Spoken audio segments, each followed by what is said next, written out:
خطوة واحدة جوه المكان ده هترجعك 7000 سنة ورا.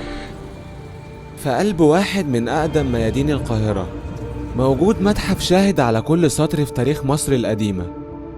المتحف المصري أكبر تجمع للكنوز الفرعونية في العالم، تم افتتاحه رسميا سنة 1902، وكان أول مبنى في العالم يتبني مخصوص عشان يكون متحف. المتحف ده فيه أكتر من 160 ألف قطعة أثرية. كل قطعة هنا بتحكي حكاية عن حياة، عن موت، عن عبقرية امتدت لآلاف السنين. ده الملك خوفو.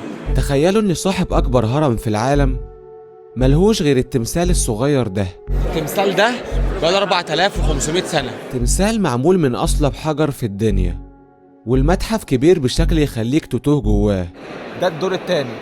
بس هل تفتكروا الفراعنة كانوا مختلفين عننا؟ بالعكس، كانوا بيعيشوا تفاصيل الحياة زينا بالظبط، وده اللي بيأكده القطع اللي في المتحف هنا. دي أدوات الميك اب بتاعت الفراعنة، من أدوات المكياج اللي كانوا بيستعملوها، ودي أدوات الجراحة، لأدوات الجراحة والعمليات، حتى الميزان وأدوات القياس. الحضارة دي ما كانتش بس أهرامات، كانت علم وحياة ونظام. المتحف ده مش مجرد مبنى، ده كتاب مفتوح لتاريخ أعظم حضارة عرفها الإنسان.